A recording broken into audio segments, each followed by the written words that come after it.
very clear that if you are if you're 22 years old, like the world does not hate you. You're just not good at anything. Base 44 super agents, the next thing you can't live without. No setup, just say hello.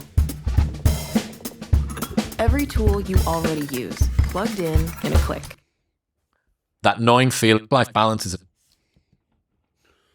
What is happening, y'all? We are back at it again with another video, reacting to If You're 22 and You Don't Need Work-Life Balance by Alex Hormozipart. And of course, my favorite podcaster of all time is Chris Williamson.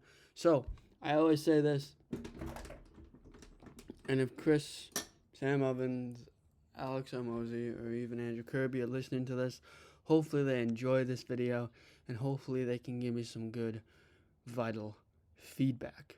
Which the likelihood of that is happening is pretty slim to none because I'm such a small content creator. So as always, let's get this shit cooking and let's get this shit rolling because I already have a good feeling about this. And if you want to like and save to come back to this video, please do that. And if you want to comment to let me know what other videos you want me to see, react to, or just do, let me know in the comment section down below so then I know which ones to make. As always, if you're in tune and want to learn more about these videos and my reaction, subscribe and turn on that notification bell so you know whenever I post. And as always, let me go fill up my water. I'm going to pause this real quick and I will be back. And once I'm back, we'll get this video cooking. So let me go fill up my water and then I will be back, y'all. See you guys in a little bit. Peace. So as always, let's continue and let's get this ball rolling. If you talk about work-life balance as a 22-year-old man, you're hanging around. If you talk about work-life balance as a 22-year-old, you're working and you're hanging around with the wrong people. And what he means by is that if you want to talk about work-life balance, then do not stop. Do not wait. Do not continue until you know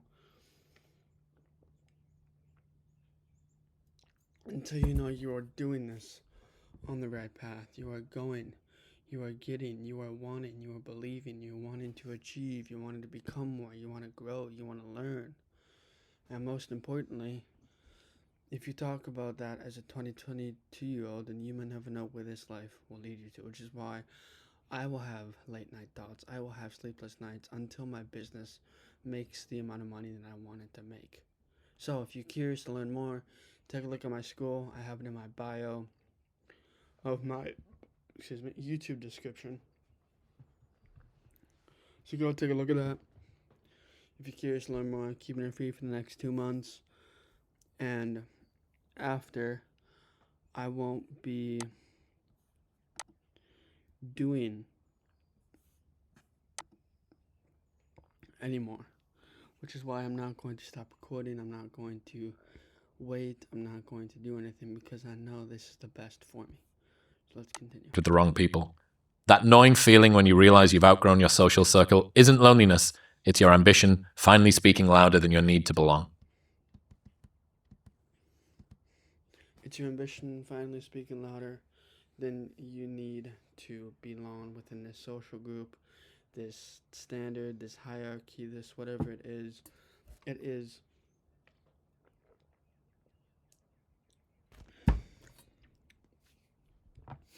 it's knowing that your ambition is more and wanting to get more done within today.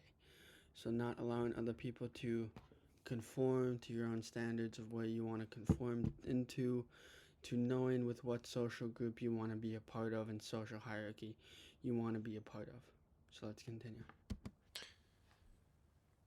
And there's a narrative that we should not criticize ourselves. We should not. And there's a narrative that we should not criticize ourselves. Self-criticism comes from the form of not knowing with what we want to do, not knowing with how we are wanting to act or say or do or think, because we all know with what we want is what we need, and what we need is more than what we are. What we are is more than what we need, and what we need is more than what we want to say, and how we say it is more than what we are.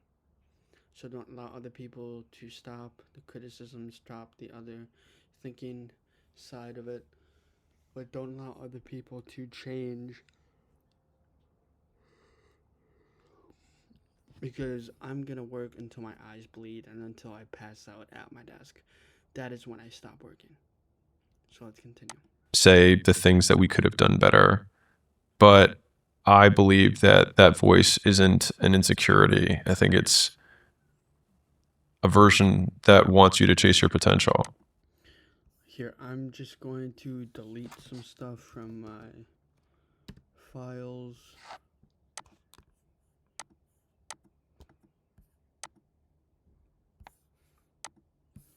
Let me just make sure.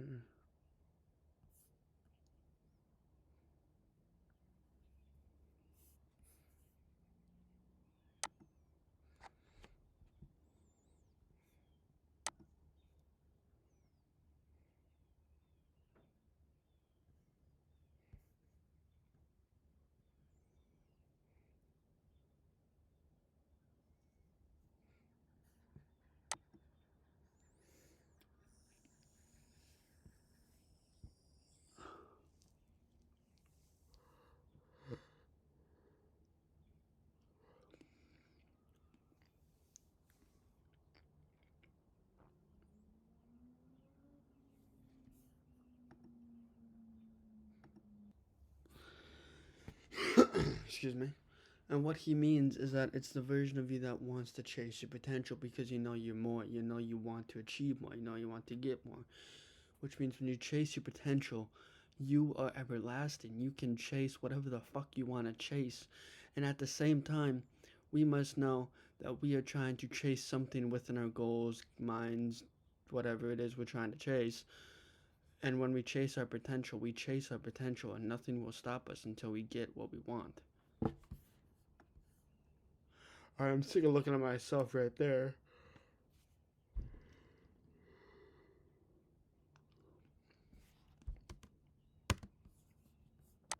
And so I think not judging the criticism, but accepting the criticism, I think those...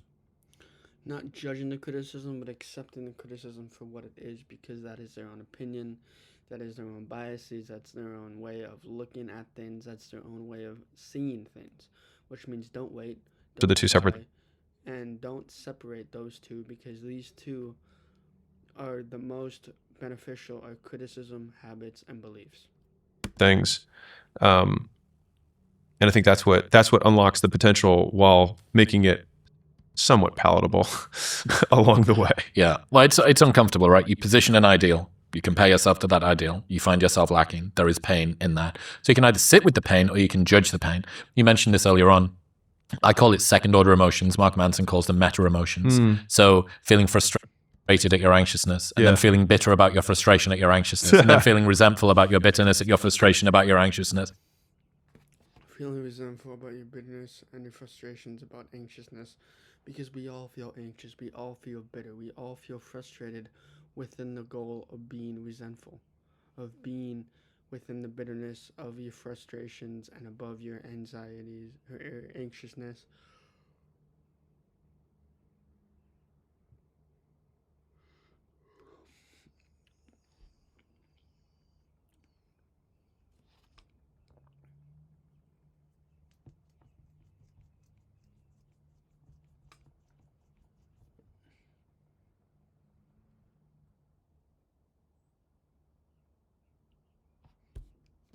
And you don't have all that much control over the first ones. Emotions are going to come and go.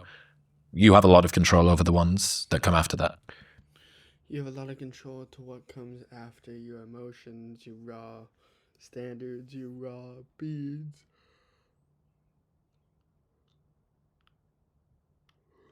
Because you know you can be more, because you are trying to be more. So let's continue. Did you tell me the story of Buddha and the second arrow? No. So if your business is doing between $1 and $3 million a year, you're probably in what we call a swamp. You're too busy to work on the business because you're too busy drowning in the business. Oh, it's great. So the Buddha was trying to teach a lesson, and he says, if I shoot you with an arrow, does it hurt? And, the student was like, yes, it would be hurtful, or that would suck. And so he says, okay, if I were to shoot you with a second arrow in the same spot after the first arrow, would that hurt? And he said, yes. He said, the first arrow is life. He said, you can't avoid the first arrow. He said, but the second arrow is you. And that one you can avoid. That one you can avoid because it's how we react, how we act, and what we do with all that we are trying to believe, act, say, and think. If we can change ourselves and cannot change others, then just only focus on self-improvement to the point of where you all want to become that better version.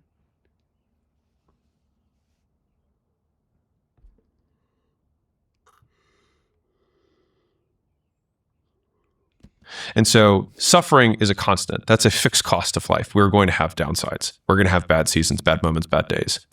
But I think a great rule to live by is like only suffer once. Like, great. Only suffer once because you know with what you are trying to suffer and what you are trying to obtain and become. Because you know with what you are trying to do, because you know you want to become more. Which means don't allow other people's criticism, beliefs, happenstance justify what you are going through.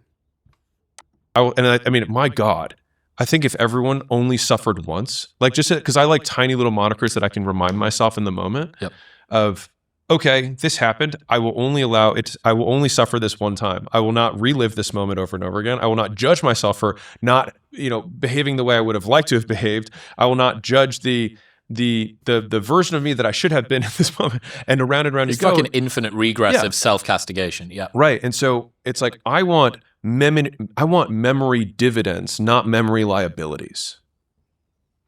Yeah. If you talk about work-life balance as a 22-year-old man, you're hanging out with the wrong people. This goes back to the ask them what they did when they were at your stage, not what they do now thing. And look, to hear you get within the same fucking universe as something approximating work-life balance. Okay, let's means, calm down here. Don't get too ahead of yourself. I mean, that's a really sort of cosmic change for you in your direction. And as somebody who cares about your well-being, it's one that I've kind of been hoping for at some point, a bit of humanity to come through. To prove, and I said it earlier on, dude, it proves that there is a human inside of that. I'm being serious. And I think it does a bunch of things. It shows that somebody who is very staunch about an opinion can change their mind, which I think is something that's very admirable. All right, I'll see you guys in the next one. And as always, stay unique and stay you. Peace.